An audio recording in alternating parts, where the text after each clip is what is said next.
त्याने एक भाषण केलं आणि त्यांनी तुमच्या प्रधानमंत्र्यांचा उल्लेख युगपुरुष असा केला. 500 वर्षानंतर युगपुरुष जन्माला आला. हिम्मत कशी होते तुमची?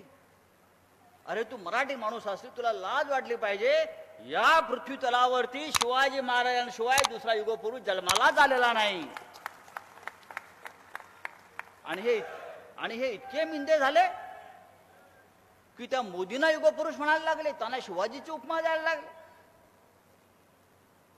हे सगळं थांबवण्याची जबाबदारी जर कोणावरती असेल तर ते आपल्यावर आहे. हक्क आहे आपला या महाराष्ट्रावर, या मुंबईवर, इकडल्या प्रत्येक नैसर्गिक साधनांवर. नोकऱ्या तर आम्हाला मिळायलाच पाहिजेत. महाराष्ट्रातला उद्योग बाहेर जाता कामा नये.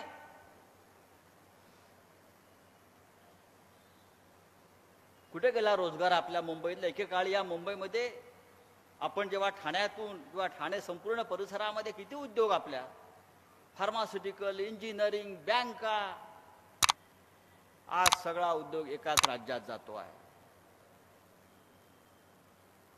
गेल्या 10 वर्षात 4 किंवा 5 लोकांना रोजगार मिळाला.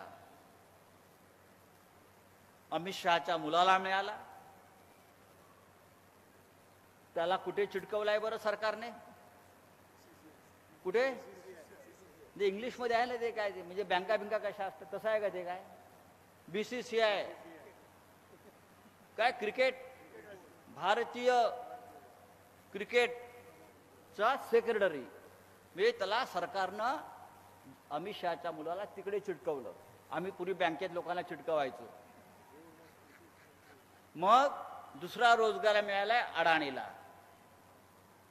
अख्खा देशच त्याच्या ताब्यात दिला. त्यानंतर महाराष्ट्रामध्ये 2 कॉन्ट्रॅक्ट लेबर आहेत.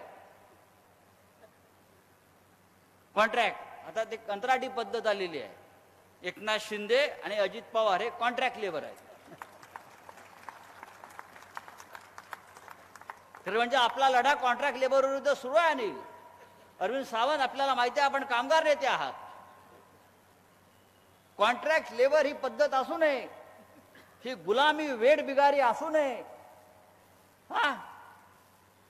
यासाठी आपला लढा आहे. पण या महाराष्ट्रातल्या 2 प्रमुख लोकांना भारतीय जनता पक्षानं कॉन्ट्रॅक्ट लेबर, त्याला इंग्लिशमध्ये अजून एक शब्द आहे, बॉन्डेड लेबर, एक गुलाम, वेठबिगार, वीटभट्टीवर काम करणारे असे एकनाथ शिंदे आणि अजित पवार हे कॉन्ट्रॅक्ट लेबर आहेत. लोकाधिकार समितीनं त्यांची केस घेतली पाहिजे.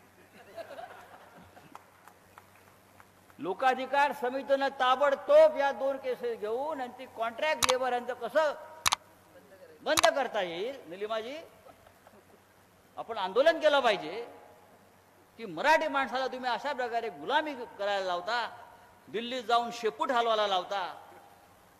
मग बाळासाहेबांनी तुम्हाला काय शिकवलाय, कोणता स्वाभिमान शिकवलाय? याविषयी लोकाधिकार समितीला एखादं आंदोलन करावं लागलं तरी आपण ते तात्काळ केलं पाहिजे. कारण हा महाराष्ट्राच्या इब्रतीचा, इज्जतीचा, प्रतिष्ठेचा प्रश्न आहे. बघा, लोकांना पटल्या, लोक टाळ्या वाजवत आहेत. ही लोकभावना आहे. पण त्यांना लाज वाटते का? गुलामाला मी गुलाम असल्याची लाज वाटली पाहिजे. पण गुलामाला तो गुलाम असल्याचा आनंद मिळत असेल तर आपण काय करणार? ही गुलामी अखंड चालू राहते आणि शेवटी तो गुलाम हा झिजून मरून जातो, संपून जातो. मित्रांनो, या महाराष्ट्राचं चित्र, या देशाचं चित्र अत्यंत भयंकर आहे. राजकारणातील प्रत्येक अचूक बातमीचे सर्वात आधी अपडेट्स मिळवण्यासाठी सरकारनामाच्या सर्व सोशल मीडिया प्लॅटफॉर्मला लाईक, फॉलो आणि सबस्क्राईब करा. तसंच सर्व नोटिफिकेशनसाठी बेल आयकॉन प्रेस करायला विसरू नका.